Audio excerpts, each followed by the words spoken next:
Welcome, I'm Michael Bickert. Thanks for joining me today as we explore concepts with the objective of improving your management skills and growing your business. Hey, where's your notepad? Where's your pen? You know you need that. Grab that now because I want you to make a commitment that you'll jot down some notes, you'll jot down some sort of action item that you can implement in your business today. That's what this is all about, implementation to drive your business forward. Is your business growing? Do you want to scale your business? That's what I want to talk about today. Scaling your business, scaling it upward, growing your business. And it may seem like a silly notion to ask the question of whether or not you actually want to grow, whether you want to scale your business upward, but I think it's worth exploring before we go into. So what we'll do is we'll talk about, why you may wish to scale your business up, and that may seem obvious, but we'll cover some of the benefits of growing your business, the pros and the cons, as it were. Let's also look at the cons. What are the negatives of growing your business? And then hopefully we can come up with an agreement that growing the business makes sense and is what you should be focused on. And then we'll look at a little bit at how. How can you do that? How can you scale your business?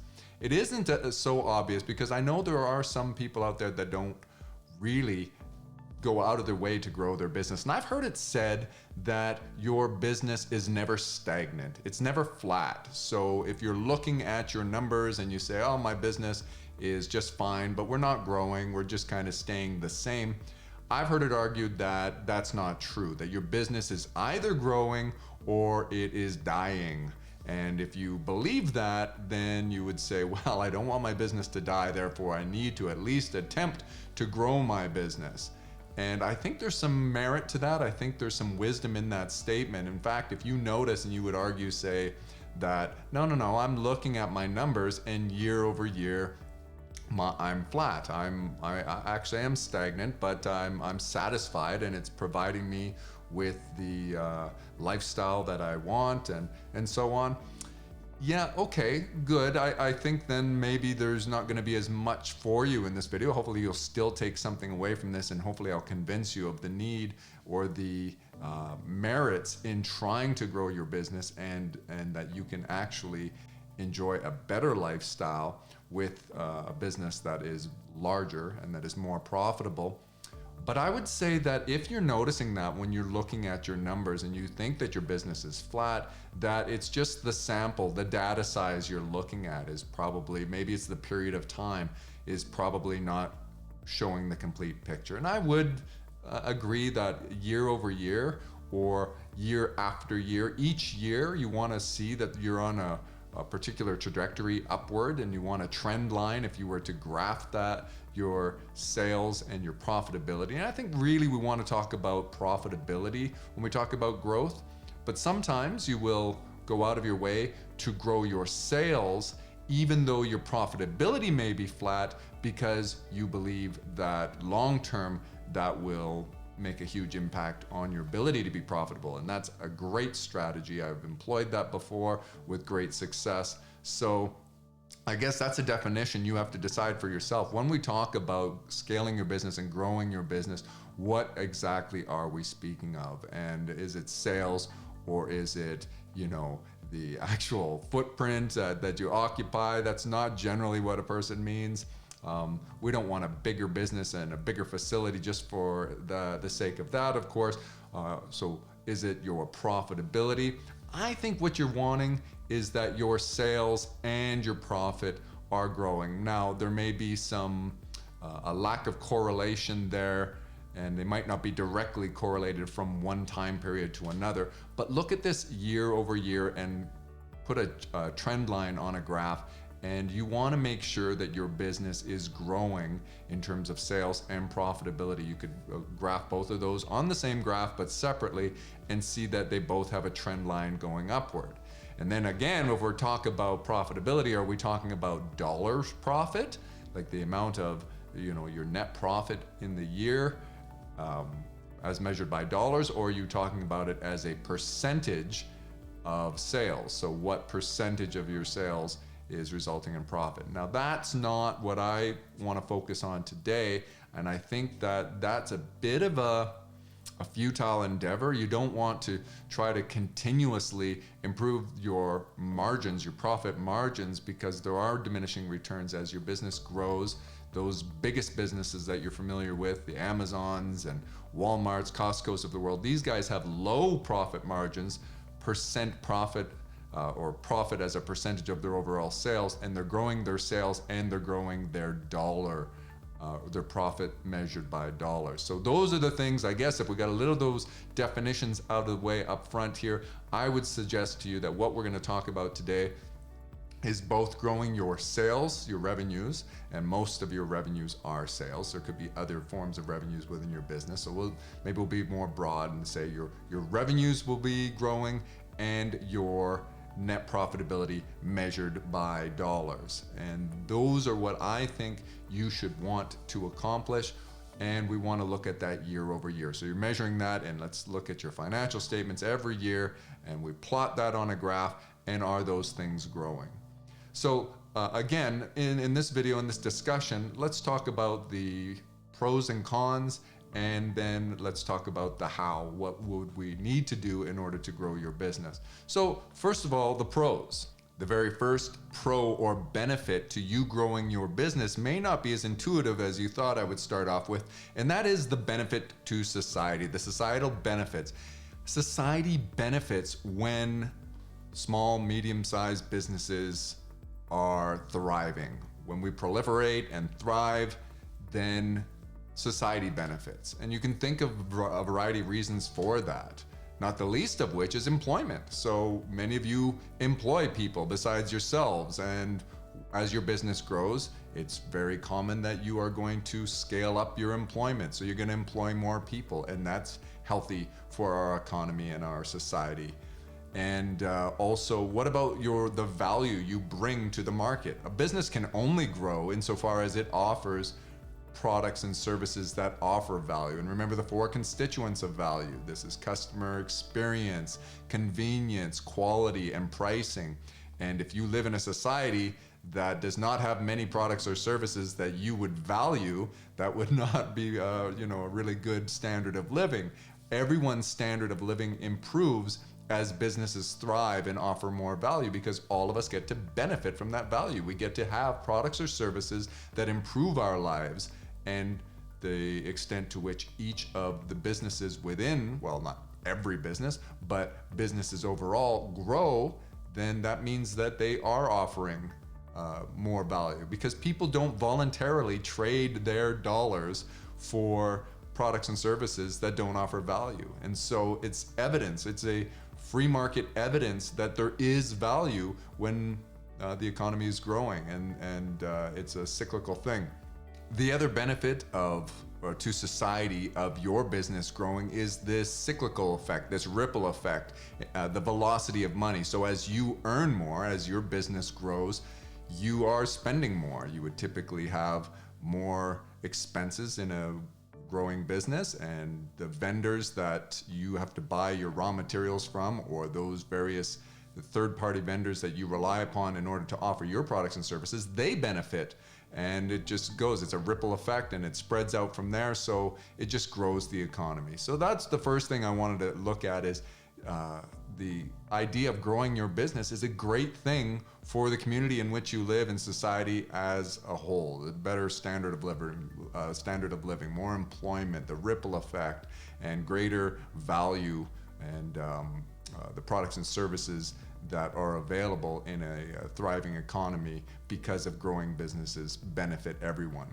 Next, I would say that economies of scale is a really good reason to grow your business. And just a brief description of that, think of it as the fixed expenses you have for certain things within your business get divided among a greater unit of volume production.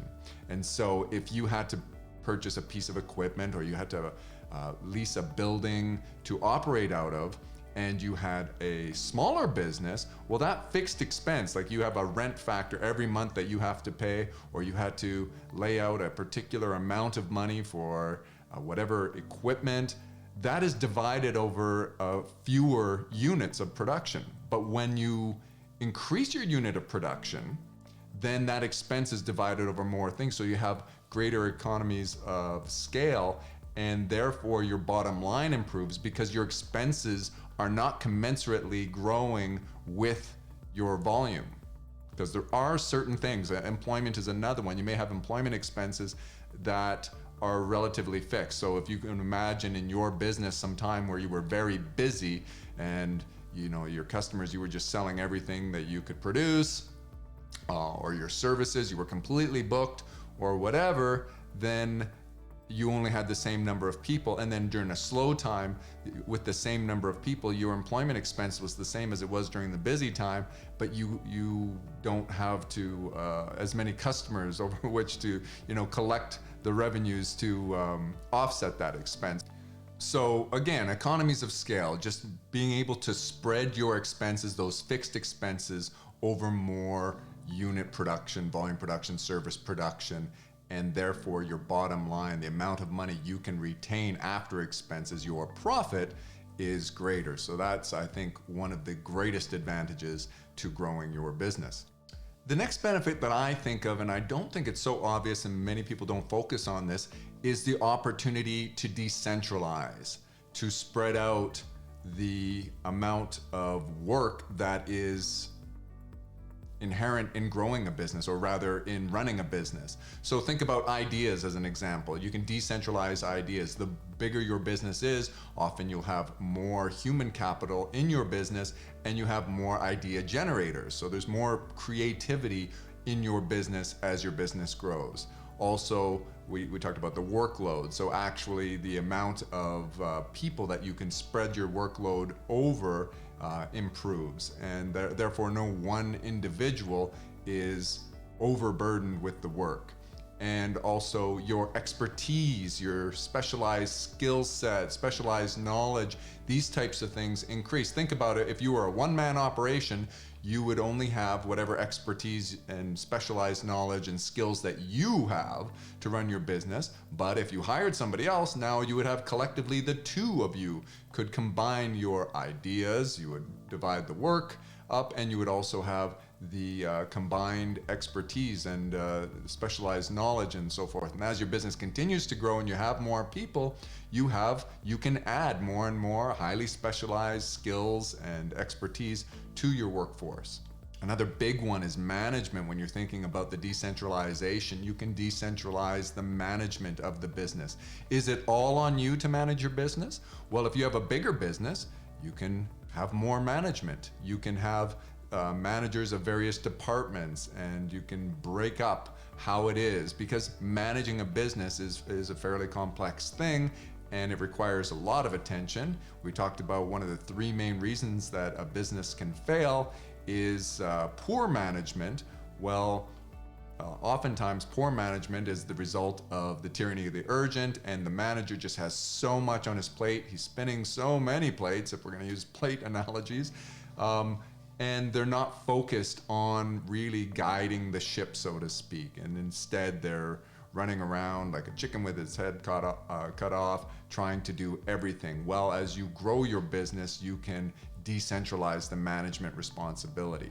Now, very much related to this concept of decentralizing and specializing is the greater opportunity for the division of labor within your business. Again, if it was just you, if we look at the extremes, if you had a one-man operation, he would have to do everything. He would have to purchase the raw materials. He would have to go through the production process himself. Maybe he's making shoes or whatever. And then he would have to package the shoes. He would have to sell them himself. He would have to do the accounting and everything. But as your business grows, now you have more people in your organization over which you can spread the workload, and people become more specialized. Now you can afford an accountant who specializes in accounting. So now instead of having mediocre accounting, you have much better accounting. And we've talked about, we have a whole video that you can look at on the concept of the division of labor, but we can agree after watching that video that according to Adam Smith, the division of labor is the primary source of increasing wealth. And so you want a greater opportunity for the division of labor, and the degree to which you scale your business upward, the more opportunity you have for a division of labor within your business. Now, earlier when we were defining what we meant by scaling or growing your business, we talked about increasing profitability as part of the definition. So, of course, there's a lot of benefits to increasing profitability. You might think, oh, well, yeah, you can pay yourself more, you can take more profit from the business, and of course you can do that, but there's a lot of advantages to increased profitability, such as being able to reinvest that profit in the business, and therefore you can actually, growth begets more growth.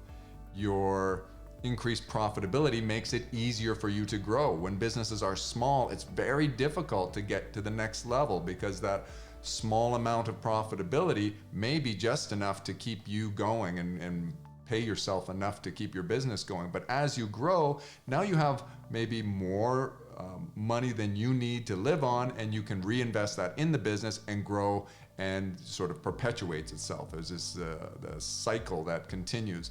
Also, you can invest more in R&D and innovation, and you can have more security in your business and more protection against the competition from taking you out. Because if you're not focused on how to innovate and improve your value of your products or services, and your competition is, then you are very susceptible and at risk of being beaten by the competition and maybe put out of business. Now, a bigger business that has more profit is able to invest some of that profit into research and development, innovation, and improving the value.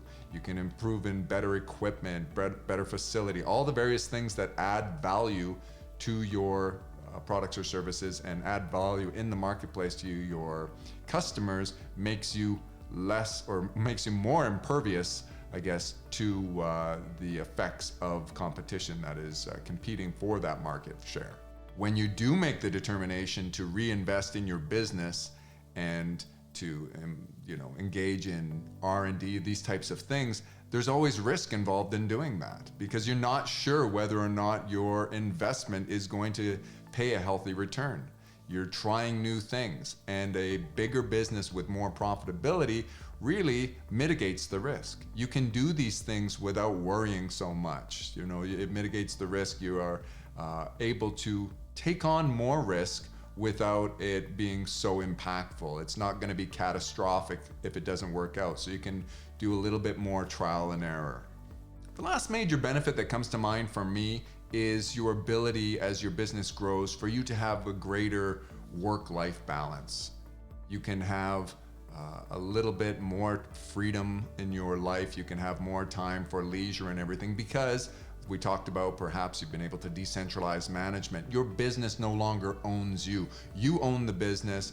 You can focus on those things you do best, on your strengths, and you can lower your we talked about lowering your risk, but you can, associated with that, is you can also lower your stress level. You can breathe, you can get away from the business. You don't have to work so many hours because you have a bigger business with this decentralized workforce, and you can rely on good people to be running your business. But people who have, one-man operations or very small operations, those types of businesses are so dependent on the owner and the manager, who is often one and the same, that they can't get away. They can't go on vacation. They can't even afford to be sick, or when they are sick, they have to go into work, or they have to contribute in some way because the business relies on them. That's what I mean when I say, instead of you owning your business owns you.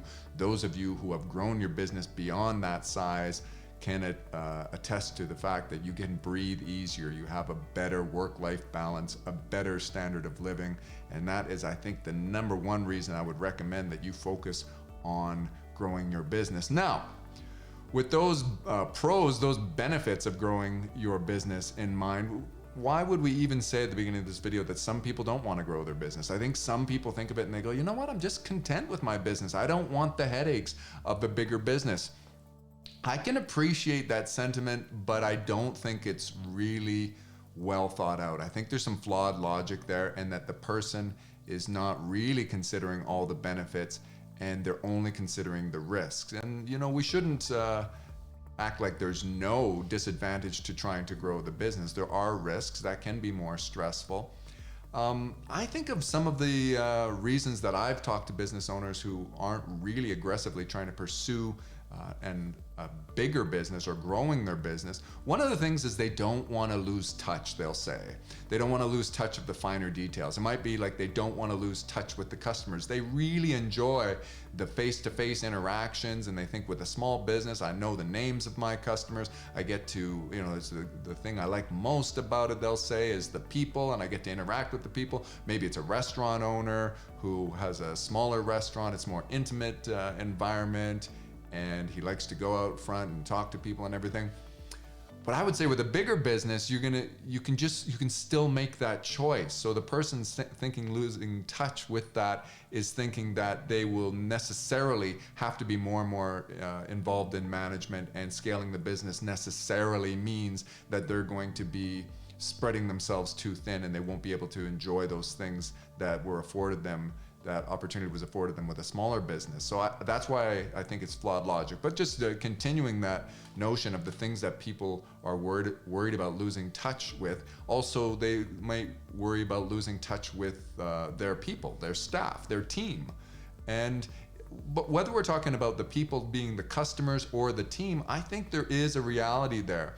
If you think of the biggest businesses, I gave some examples earlier, like Costco, Walmart, Amazon, these people are not really in touch with their customers the way, the small business owner, that restaurant owner might be.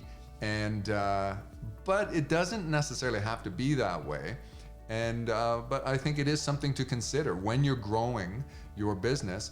People don't want to lose touch with their people. It would be a disadvantage. Also, you may be not as nimble. You may not be able to pivot or change directions as necessary. Bigger businesses, if we use the metaphor of a ship, it's harder to steer or correct course if it's necessary to change things. If you think of something catastrophic that happens society-wide, and we have some of that recently, then big businesses may find it difficult to correct course, where a small business who they're really nimble because of their decision making, it's really centralized with one person can make the executive decision. Here's what we're going to do. We're going to change this immediately. Or it could be something like, well, the market is feeding back something, any other kind of decision that makes you want to change your business. That's why I talk about it as being nimble. Small businesses tend to be able to change direction very quickly, and some people like that. They like the control they have and not having so many moving parts that would be necessary to orchestrate when they decide they want to change directions, or the market dictates that as being necessary. Also, the logistics or the processes can be much more complex as a business grows. There's just so much more. You may have bigger facility, more equipment, more everything. Everything's bigger. And again, you might be worried about losing touch with the finer details. Maybe you really take pride in controlling the quality of your products or services, and you worry that with a bigger business that you would start to lose sight of that. And so that's a legitimate concern or disadvantage or a con of a growing business. And then the last one that comes to mind for me is management complexity. Certainly, all these other things have to do with the fact that it is more difficult to manage a greater business. A larger business has more management complexities. And so someone might say, I just don't want to have to deal with that. So I think the idea here is that the best way for you to have a healthy attitude towards embracing growth is that you want to take advantage and leverage all of those advantages and the benefits of a bigger business, while mitigating against those things that you might worry about, like losing control of the details or not having as intimate relationships with your customers or your team, and so on.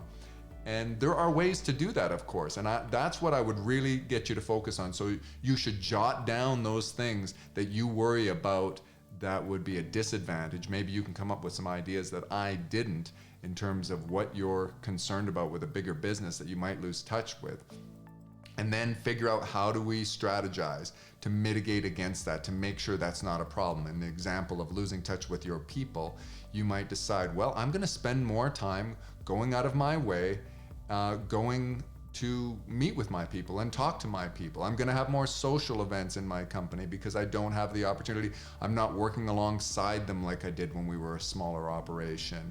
And I don't get to see this person as often, so I'm going to decide to take up more of my day in building my relationships with my people because that's imperative. Or I'm going to spend more of my time with my customers. I'm going to reach out to my customers. I'm going to come up with automated workflow processes for getting feedback from my customers. And there's a lot of different ways that you can think of that. I think in general, what you want to do is have great communication channels, feedback mechanisms for your customers, for your team members, and that will really help you to stay in touch with them. And as it relates to the processes, and if you're worried about the quality control of your processes, of course, your people and your customers can give you feedback on that as well. And so Toyota also talks about Genchi Genbutsu, which is translated in English to go and see. And as your business grows, I would recommend that you schedule that in to your daily operation, and that your particular schedule as someone who oversees things is that you and your management team are going to go and see. You're going to visit the front lines, and you're going to solicit feedback from the team and find out and try to get those ideas coming back. So remember, we talked about you can decentralize ideas and you have a greater pool of expertise and specialization, but that's only a benefit to bigger businesses insofar as they utilize it and take advantage of it and have mechanisms set up where the communication channels flow and we take advantage of those ideas. So think about the various ways that in your business that you can mitigate against those risks that will happen. And even if you're the type of person who's like, no, I'm trying to grow my business, I'm in love with the idea of growing my business, that's all I care about is working hard to grow my business, you still need to do this exercise where you think about when you're successful, what ways are you going to lose touch? What management complexities might you have been better off if you had spent some time up front strategizing for, planning for? The reason I would encourage you to jot down these things, regardless of your attitude towards scaling your business, why it would be really valuable for you to sit down and brainstorm all of the disadvantages of a growing business and think of those big businesses, compare them to yours, and think about what advantages you have over them and not wishing to lose those advantages, and jot those down. The reason I think that is a good place to start is because it all starts with knowing the cons, knowing the disadvantages of scaling and growing a business. If you don't have knowledge of it, you can't then do the next step, which is to strategize to mitigate against those things becoming a reality in your business, those disadvantages being a liability to your business, those things that a growing business has that we've discussed and any others you come up with. You can strategize about that. Another thing you want to do to make sure that you can mitigate against those disadvantages, those cons of a growing business, is to align incentives, align the objectives of the people, the stakeholders in the business. This is a really big one. I harp on this a lot, but this is what I think is missing in some of the biggest organizations, is they have people that are maybe complaining about the organization. They don't feel that strongly, they don't feel the love from management or whatever. And you might think, well, that's one of the advantages of my small business is I really get along with my people and everything.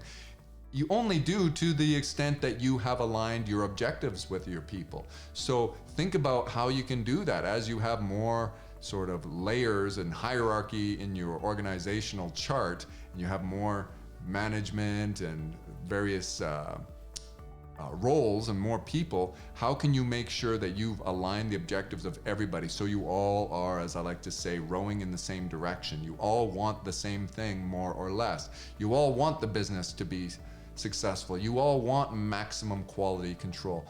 Think about that. And usually aligning incentives and lining up objectives comes down to remuneration and the way you measure someone's performance. And those are separate things, because you don't necessarily pay someone more for better performance, and sometimes you can, so you want to consider that. Sometimes you pat them on the back more. There are some more rewards, maybe, there are more benefits, more freedom, and that kind of thing for those people who when you measure and you're tracking these things, they're doing a better job. So that's a good segue to the next thing that you need to do in order to make sure that your business is mitigating against those disadvantages. Offsetting for that is to measure these things. Are your customers happy? Are your people happy? If you're not measuring, then yes, I will acknowledge you're not likely to get the information by osmosis as you often do in a small business, where you organically hear it from the guy. You hear the complaint because you're working alongside him and he's feels more comfortable with you to tell you what's wrong or whatever. So you have to go out of your way to plan for this and to measure it and then respond and have those communication channels. The last one is you need to empower your people. So if you want a business that is, doing really well as you grow, you need to have good people, trustworthy people that you trust, and therefore you can empower them. And when you empower your people, they will look after your customers. And again, you will measure that. And when you empower your people, they will look after the quality. When you align your objectives with your people and you empower them, it's a powerful combination. And this will this will pay immeasurable dividends in terms of helping you to make sure that your business can scale without creating a whole bunch of liabilities. Now that we've covered the pros and the cons of scaling the business, and hopefully you're convinced that you should scale your business, grow your business, and maximize its profitability, and always be looking to scale it larger and larger on an ongoing basis. We've talked about the pros and the cons, and we agree that, what we want to do is want to leverage those benefits, the pros, and we want to mitigate against the cons. Let's just take a little bit of a look and scratch the surface of how can I grow my business? And I guess the first thing I would say is, first of all, your business needs to be viable and you need to have a proven concept. If you're already, if your business is not profitable right now, it's very difficult to grow your business. If you would have to reach out to other people, other lending sources for capital, and that would be very difficult as well. It'd be very difficult to convince people with a business that isn't already profitable, it doesn't already have a proof of concept, isn't already viable, that you should be focused much on growth. First, get to a point. So that's the first thing. Get to a point where your business is proving it's viable. It shows, it has market feedback to prove that people are willing to part with their dollars for your products or services, and you can support the operation. So your expenses are covered and you can stay in business. So if your business was proving that, then you could move on to growing the business. For those of you who do not have a viable concept right now, that's your first order of business. You might say, well, in order to get from where I am now as a startup or as a unprofitable business, a business that's losing money, to get to where I'm break even or viable, that is growth. Yes, it is. And so, but that should be your complete focus. Don't focus too much. You can have a long-term plan beyond that, of course, and I recommend that, but think of everything you need to do to make sure that your business is viable to begin with. Next, we have to acknowledge that growing your business involves calculated risk. And I would say calculated being the operative word. You don't just want to say, hey, I want to grow. I don't care how much, I just want to grow. You want to have projections. You want to give analysis and good consideration to how much will you grow and over what period of time, because that's going to impact your strategy, of course. And for those of you who are more risk averse, you're going to want to grow slower, probably. It'd be nice for all of us to say, hey, I want to grow as fast as possible, but that involves calculated risk. And since we're going to take your profit and reinvest that as the primary way of growing, I would say that most of you are going to want to do that. You can seek outside capital, of course. So I suppose I shouldn't have just skimmed over that. Those are the two ways. You can either reinvest profit of your own because you've got a proven concept, or once again, as we said, you can go and seek alternative forms of capital from other investors, and you can show them, hey, look, we're already profitable and we can take advantage of economies of scale and all these other things that you and I discussed earlier if we are able to grow faster. And you may wish to do that. And when you're deciding that, you have to realize the trade-off. When you're using other people's money, there's a little bit of stress involved in doing that. There's a responsibility that you have to them that is different than you have to yourself. You maybe feel very guilty if you lost someone else's money, or maybe some of you feel it's less pressure to be operating on other people's money. But those are considerations you have to make, and other people are not likely to invest in your business unless you're able to show them that it's profitable. But I would give consideration to how fast do I need to grow, and what are the benefits of growing faster. If you're trying to get first movers advantage, if there is a short time window in which you can introduce your products and services to a market before it starts to be copied by the competition, things like that, you might decide, well, I want some outside investors. You're going to lose a little bit of control perhaps of depending on how you finance that growth. You will feel that those other people who had that money invested have some control of your business. And of course, it doesn't mean they literally can manage your business. It may, but depending on how you finance that, you may lose control a little bit of your business, and you have to weigh that against the advantages of growing faster. And I would say for most of you, growing your business at a slower pace is going to be sort of a sweet spot in terms of minimizing the risk while taking advantages of all the pros and the benefits of growing your business. Strategically, from a logistics perspective, I think where you want to start in terms of growing your business and where you want to emphasize is to leverage those areas of your business that are most fruitful. You need to divert resources away from those areas of your business that are less fruitful or less productive. And so consider that. Like, do you have multiple products or services? For those of you who only have one product or service, then you're going to have to start with that. And to the degree that it is already proven and successful, then I guess you won't be able to divert any resources away from it. That's the one you're going to leverage. But many of you have multiple products or services, and your businesses have some complexities to them. Don't try to grow the entire business at once. Start with those areas of the business that lend themselves to growth, and they've proven themselves, and you're looking at it and you're thinking, okay, well, this is obviously found a hot spot in the market right now, and we have a great demand for this, so I'm going to scale this portion of the business up. So that would be my first piece of advice. And then next, I want you to use those processes and those resources that are most productive in your organization, that are highly duplicatable, and use those. So if you don't want to dabble too much in experimentation, and I do endorse being flexible and giving your people autonomy and some freedom to make decisions and everything. But when it comes to growing, if you're fairly risk averse, I think the best decision you're going to make is to take those processes that are already proven, those things that are very duplicatable, and duplicate them over and over. And in terms of human resources, if you have an individual who's a superstar, someone who's really passionate and really a go-getter, then you want to align your objectives with that person and give them more freedom and say, hey, your methods seem to work. You're having great success within the organization. Here's what we're trying to do. Here's a particular incentive that I'll put in place for you to help us grow that area. And then maybe, I don't mean it necessarily in terms of management, but it could be management. Give them some leadership and some mentoring ability for others in the organization to learn from them, to learn their proven techniques and duplicate those within the organization.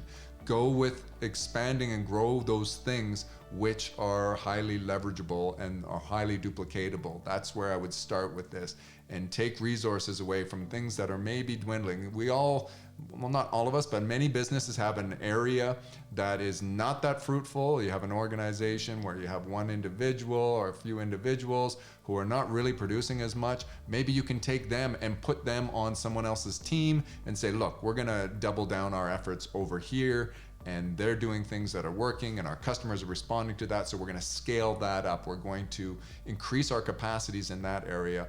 And so I gave you the example of human resources, but it could be anything. It could be time, it could be equipment, facility. Maybe you're like, you've got a particular part of your facility dedicated to a particular operation that's not working that well. It's for whatever reason the market's not responding. Maybe it's the leadership, it could be the team members in there, and you're going to free up that space to give you extra capacity to scale up the area of the business that is proven, that is working.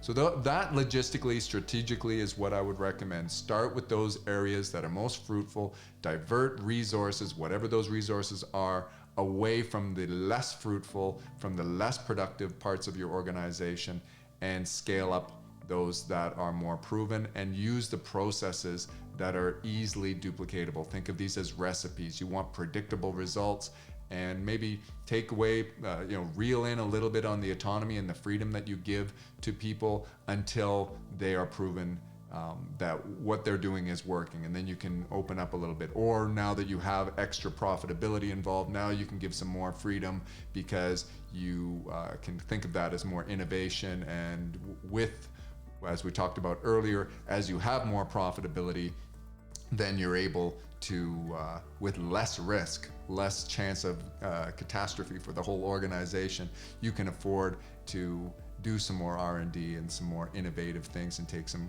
greater risks.